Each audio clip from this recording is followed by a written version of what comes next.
नमस्कार। जन विकास महासभा एवं सोसाइटी ऑफ कैरियर टेक्नोलॉजी द्वारा आयोजित जूलॉजी के क्लास में आपका स्वागत है।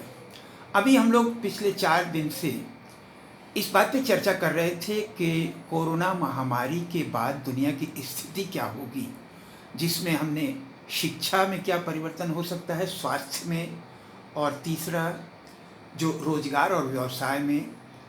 आज हम पर्यावरण के बारे में सोचेंगे, चर्चा करेंगे।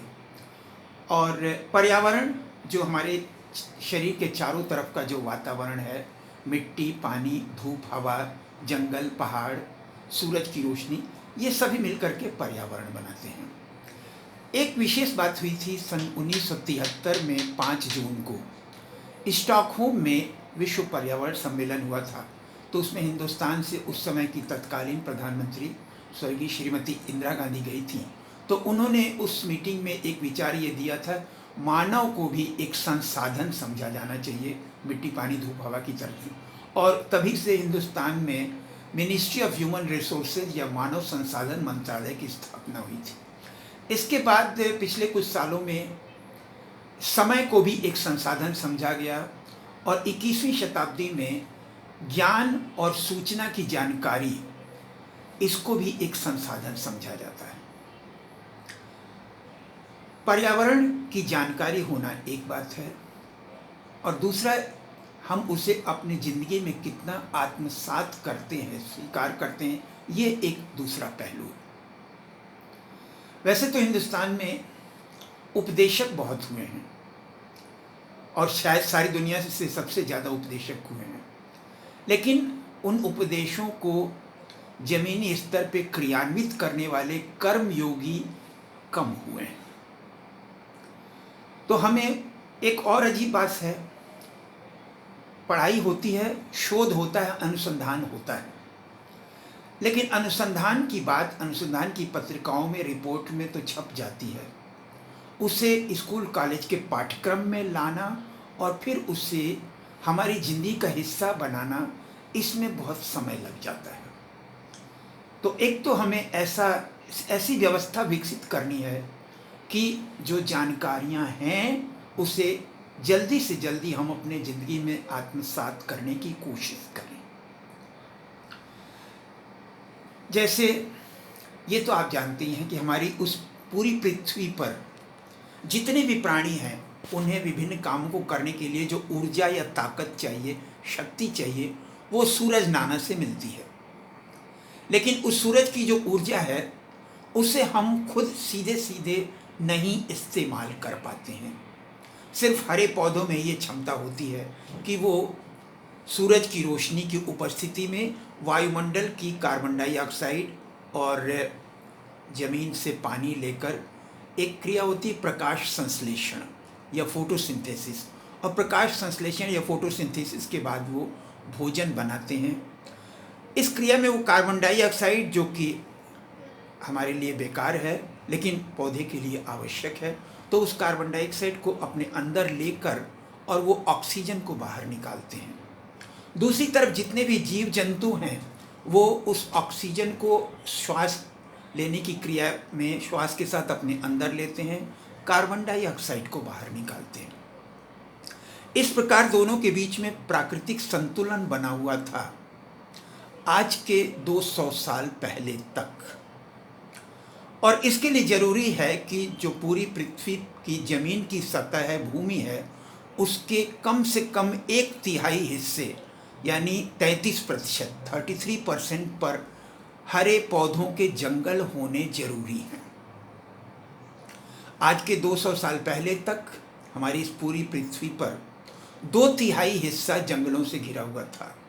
तब तक तो कोई समस्या नहीं थी, लेकिन घटते घटते, जंगलों के कटते कटते इनका प्रतिशत 9% तक पहुंच गया था, जबकि मिनिमम जरूरी है 33%। 33% से कम नहीं होना चाहिए, 9% तक पहुंच गया था। फिर सामाजिक वानिकी विभाग के प्रयत्नों से बहुत पौधे लगाए गए तो वो अब 19-20 तक पहुंचा है, लेकिन अभी भी 33% से कम है। और इसके चक्कर में पिछले 100 सालों में हमारी धरती की सतह से 24 लाख टन ऑक्सीजन कम हो गई है और 36 लाख टन कार्बन डाइऑक्साइड बढ़ गई है। एक और बात, एक कार 1000 किलोमीटर चलने में उतनी ही ऑक्सीजन खर्च करती है जितना कि एक मनुष्य 1 साल में खर्च करता है।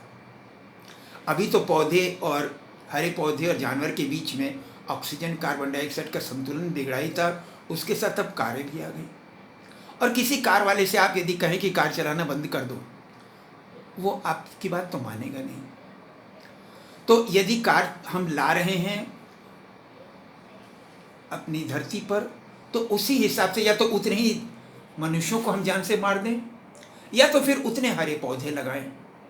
लेकिन हरे पौधे लगाने का काम जब से सामाजिक वानिकी विभाग ने लिया है अपने हाथ में, सामान्य जन ने इससे अपनी जिम्मेवारी मोड़ ली है। वो सोचता है कि ये तो फॉरेस्ट डिपार्टमेंट का काम है, सामान्य जन इसको अपनी जिम्मेवारी नहीं समझता है। तो आप देखेंगे कि सूरज की ऊर्जा आती है और हरे पौधे प्रकाश संश्लेषण या फोटोसिंथेसिस की क्रिया में वायुमंडल की कार्बन डाइऑक्साइड को अपने अंदर लेते हैं और फिर वो ऑक्सीजन को बाहर निकालते हैं। जंतु जितने हैं सांस लेने की क्रिया में ऑक्सीजन अपने अंदर लेते हैं और कार्बन डाइऑक्साइड को बाहर निकालते हैं। तो इनके बीच में एक संतुलन बना हुआ है। लेकिन इन संतुलन को जब हरे पौधे कम होते गए तो संतुलन बिगड़ने लगा था। हमें इस संतुलन को संभालना जरूरी है। एक और बात है, शायद आपको पता हो या ना पता हो, हम लोग हरे पौधों के लिए तो परेशान हो रहे हैं, हरे पौधों के जंगलों के लिए। लेकिन आपको सुन करके आश्चर्य होगा कि हमारे इस पूरी पृथ्वी की सतह पर जो भोजन बनाने का काम प्रकाश संश्लेषण 10% सिर्फ हरे पेड़, बड़े बड़े पेड़ पौधे करते हैं और बाकी 90% जो नदी, तालाब, झील और समुद्र में बहुत छोटे छोटे नन्हे नन्हे पौधे पाए जाते हैं, उनके अंदर भी हरा रंग क्लोरोफिल होता है और वो उसका इस्तेमाल करते हैं प्रकाश संश्लेषण में। फिर उनके अंदर जो भोजन बनता है, बहुत छोटे छोटे नन्हे नन्हे प्राणी उसको खाते हैं, फिर मछलियाँ खाती हैं। इस तरीके से भोजन श्रृंखला चलती है। और अभी इस बात पे तो लोगों ने ध्यान देना शुरू ही नहीं किया है दुनिया में। नदियों पे तो देख रहे हैं कि नदियाँ सब समाप्त हो गई सारी दुनिया से, लेकिन समुद्र भी समाप्त होने की स्थिति में पहुंच रहे हैं। समुद्र के अंदर पाए जाने वाले प्राणियों की खाद्य श्रृंखला भी डिस्टर्ब हो रही है और वो यदि रोका नहीं गया तो हमारी पूरी मानव समाज के लिए भूखमरी की स्थिति आ सकती है। तो जैसा कि मैंने आपसे कहा था कि 2 बातें हैं, एक तो जानकारी और दूसरा उसे हम अपने जिंदगी में आत्मसात करें। एक बड़ी अजीब सी बात है, अभी कुछ वर्ष पहले हिंदुस्तान में सारे स्कूल कॉलेजों में कक्षा 3 से लेकर के ग्रेजुएशन के स्तर तक हर क्लास में पर्यावरण विज्ञान एक विषय के रूप में शुरू किया गया था। तो हर कक्षा में, इवन इंजीनियरिंग कॉलेज में ग्रेजुएशन के लेवल पर पर्यावरण विज्ञान एक कंपलसरी सब्जेक्ट शुरू किया गया था। लेकिन पता नहीं हमारे हिंदुस्तान के शिक्षाविदों को क्या हुआ, 2, 4, 5 साल तक चला, उसके बाद उसको समाप्त कर दिया गया। तो ये एक अजीब सी स्थिति है और हम अभी भी जिंदगी के ठोस यथार्थ को नहीं समझ पा रहे हैं। हम सिर्फ पेड़ पौधों की पत्तियां यदि मुरझाने लगती हैं तो हम ऊपर से पानी का छिड़काव तो करने लगते हैं, लेकिन हम ये नहीं समझने की कोशिश करते हैं कि जहाँ मिट्टी से वो भोजन प्राप्त कर रहा है वहाँ तो कोई कमी नहीं हो रही। सारे हिंदुस्तान में, सारे महानगरों में सड़कों के किनारे नालियाँ बनी हुई हैं, लेकिन हम लोग क्या करते हैं, हम अपने घर से सड़क तक आने के लिए अपने स्कूटर या कार को उतारने के लिए एक रैंप बना देते हैं, उन नालियों को ढक देते हैं। और हर साल जब बरसात होती है, क्योंकि वो नालियाँ बंद हो गई, उन नालियों से पानी का प्रवाह नहीं हो रहा है, तो सड़कों पर पानी भरता है। और हम सड़कों पे पानी भरता है, इसके लिए हम नगर निगम को और डेवलपमेंट अथॉरिटी को तो दोष देते हैं, सरकार को दोष देंगे, लेकिन कभी हमने अपनी जिम्मेवारी समझी कि हमें क्या करना चाहिए? तो एक बात तो ये कि हम लोग निष्कर्षों पे बहुत जल्दी पहुंच जाते हैं। हिंदुस्तान में हमने मान लिया कि नदियां गंदी हो गई, अब हम उसे साफ नहीं कर सकते, और उसके नाम पर, गंगा की सफाई के नाम पर करोड़ों अरबों रुपए स्वाहा हो गए। लेकिन राम तेरी गंगा मैली हो गई पापियों के पाप धोते धोते। हमने मान लिया था कि वो, और ये जाने बिना कि आखिर क्यों नहीं साफ हो पा रहा है, क्योंकि हम सारे शहरों की फैक्ट्रियों का कूड़ा कचरा और घरों का जो मल मूत्र है वो सब नदी में छोड़े जा रहे थे, उसको हम रोकेंगे नहीं। अभी आप देख लीजिए, अभी जब हिंदुस्तान में लॉकडाउन हुआ, सारी फैक्ट्रियां जब बंद हो गई, उस समय गंगा यमुना निर्मल हो गई। इसका मतलब गंगा यमुना निर्मल हो सकती है। वाहनों का इस्तेमाल थोड़ा कम हुआ तो हमारा आसमान स्वच्छ हो गया, दिखाई देने लगा, चिड़ियाँ चहचहाने लगीं। इससे एक आशा की किरण उगती है कि ये सुधार हो सकते हैं। वैसे एक बात और आपको बताएं, नास्ट्रेडेमस की भविष्यवाणी में एक बात ये कही गई थी कि 21वीं शताब्दी में कुछ अकल आ जाएगी मानव को, और वो प्रदूषण की जो समस्याएं हैं उनको हल कर लेगी और प्रदूषण दूर हो जाएगा। तो ये भविष्यवाणी भी है, हम लोग इसे सार्थक कर सकते हैं। बस एक प्रतिबद्धता की जरूरत है, कटिबद्धता की जरूरत है। अभी कुछ साल पहले तक हम लोग अपने घरों में बिजली का बल्ब इस्तेमाल करते थे, 60 वाट से लेकर के 100 वाट तक का। उसमें ज़्यादा बिजली खर्च होती थी। फिर ट्यूब लाइट लगनी शुरू हुई, 40 वाट बिजली खर्च करती थी। फिर उसके बाद टेक्नोलॉजी बदली, CFL आया, 18 से 25 वाट तक की बिजली खर्च करके वो पूरा प्रकाश दे रही थी। फिर उसके बाद LED बल्ब आ गया। LED में वो 10-12 वाट में ही इतनी रोशनी देती है कि जिससे हमारे पूरे कमरे में प्रकाशमान हो जाता है। और अब तो LED ट्यूबलाइट भी आ गई, LED टीवी भी आ गया, कंप्यूटर का जो मॉनिटर है वो भी LED बेस्ड आ चुका है। तो टेक्नोलॉजी ऐसे बदलती रहती है। लेकिन एक दुर्भाग्य की बात है,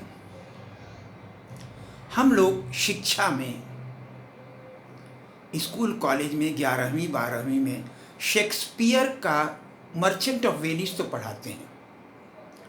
नो डाउट हमने भी पढ़ा है, शेक्सपियर के सारे नाटक हमने पढ़े हैं। अपने आप में वो भी विश्व साहित्य की अनमोल निधि हैं। लेकिन उसके बाद स्वामी विवेकानंद हिंदुस्तान में पैदा हुए।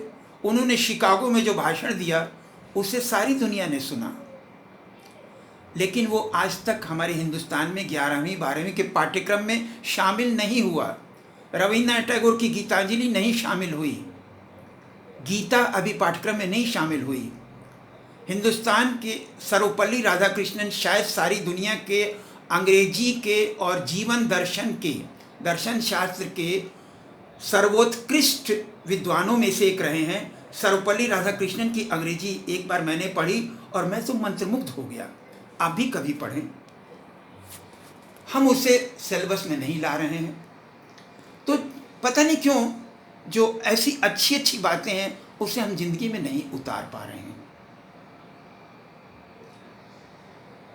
अभी कुछ वर्ष पहले मुझे याद है कि 1980 से 90 के दशक में सौर ऊर्जा से संचालित पानी निकालने वाला पंप, पवन चक्की, एरो जनरेटर, सोलर कुकर, इन बातों पे काफ़ी जोर दिया गया था और इनसे ऊर्जा बचती थी। पर्यावरण के लिए वो बहुत ही पर्यावरण मित्र तकनीकियाँ थीं। लेकिन बीच में 1980 के बाद वो सब योजनाएं बट्टे खाते में चली गईं। पता नहीं हिंदुस्तान के प्रशासकों, विद्वानों, शिक्षाविदों को क्या हुआ। अब फिर कुछ वर्ष पहले, 2-3 साल पहले, हमारे माननीय प्रधानमंत्री नरेंद्र मोदी जी ने पुनः उससे जागृत किया और अब सौर ऊर्जा को बिजली में बदलने वाले जो फोटोवोल्टाइक सेल हैं, उनके पैनल मकानों की छत पे लगाने का कार्यक्रम शुरू हो गया। उन्होंने एक ऐसी योजना बना दी जिससे कि वो सामान्य जन के जेब खर्च में वो किया जा सकता था। वो टेक्नोलॉजी फिर से जिंदा हो गई। एलईडी बल्ब जब शुरू में आई थी तो 200-250 रुपये की थी, मध्यम वर्ग के लिए महंगा था। और एक झटके में हमारे प्रधानमंत्री नरेंद्र मोदी जी ने ऐसा किया कि इंडस्ट्री से बात की, बल्ब बनाने वालों से बात की, बीच में व्यापारियों से बात की और उन्होंने निर्णय ले लिया 75 रुपये से लेकर के 80 रुपये तक के लगभग अब एलईडी बल्ब मिल जाता है। अब वो मध्यम वर्ग के अलावा निम्न मध्यम वर्ग के घरों में भी इस्तेमाल होने लगा। उससे जो लाखों मेगावाट बिजली बची, उससे उन्होंने बहुत से गांवों को रोशन करने का काम किया। 16 साल की ग्रेटा थुनबर्ग ने स्वीडन में पैदा होने के बाद पिछले साल आपने सुना यूनाइटेड नेशंस ऑर्गेनाइजेशन की मीटिंग में गई वो, और वहाँ पे सारे नेताओं को वो झाड़ लगाई कि सबकी बोलती बंद हो गई। उसने साफ कहा कि आप सब लोगों को हम बच्चों की जिंदगी को बर्बाद करने का कोई हक नहीं है।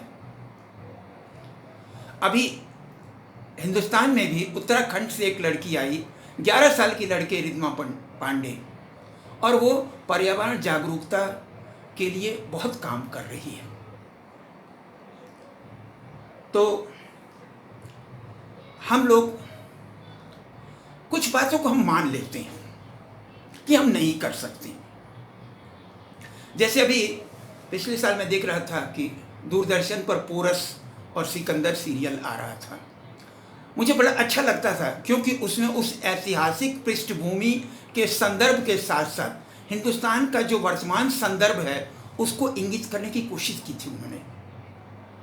उसमें जो पोरस के पिताजी हैं राजा बमनी, वो फारस से आने वाले एक व्यापारी को बहुत महत्व देते हैं और उसे बहुत सारे संधि समझौते करते हैं व्यापार बढ़ाने के लिए, जबकि वो खुद ही उनकी बीवी को जान से मरवाने में उसका हाथ था।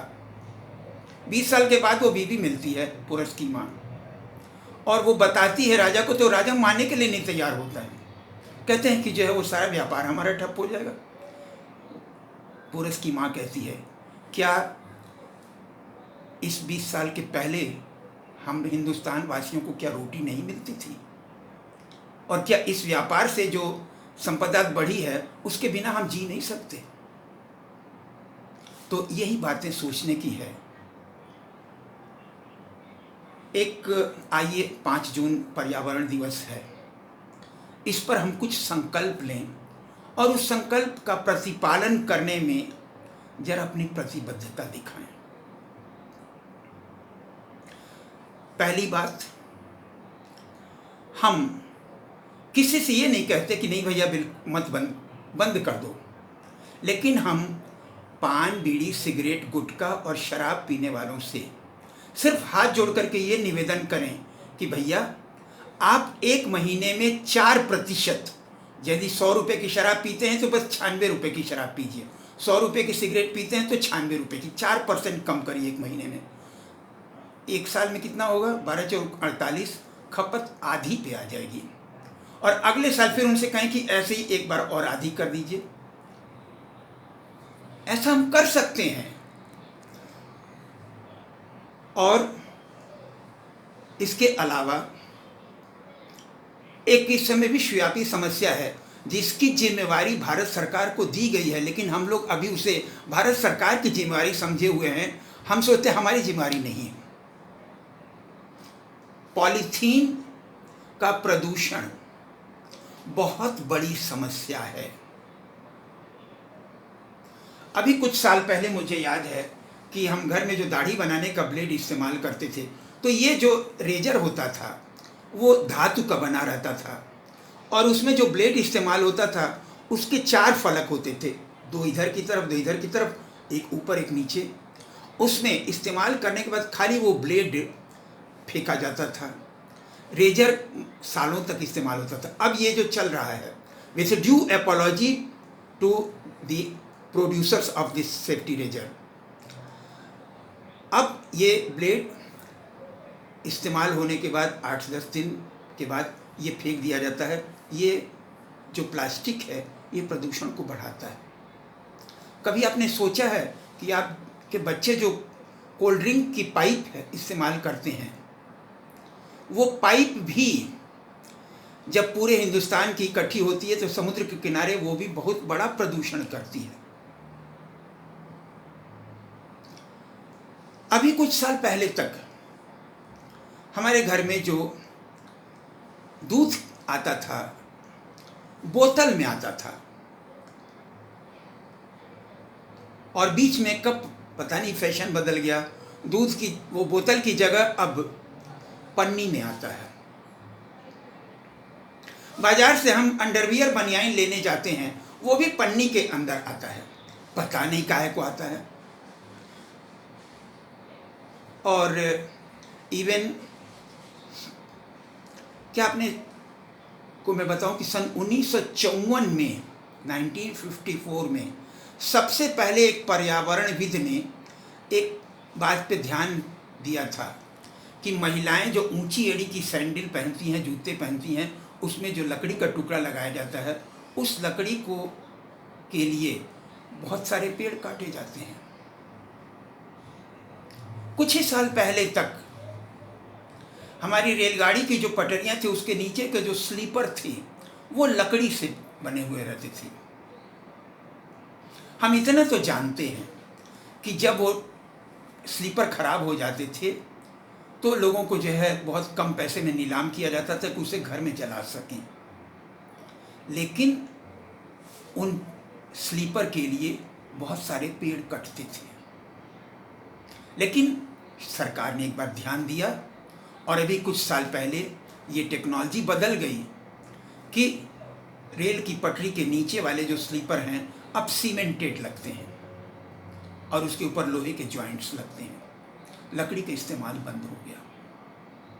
तो हमें जानकारियां तो बहुत सारी हैं, और आज तो हर विद्यार्थी जरा से किसी बात की जानकारी की ज़रूरत होती है, स्कूल कॉलेज में पढ़ाया गया तो ठीक है, नहीं पढ़ाया गया तो वो तुरंत गूगल से खोज लेता है। लेकिन बात यह है कि हम अपनी ज़िंदगी में इसे कितना इस्तेमाल करते हैं। तो हमें प्लास्टिक के प्रदूषण को रोकना पड़ेगा, बीड़ी सिगरेट शराब को कम करना पड़ेगा, और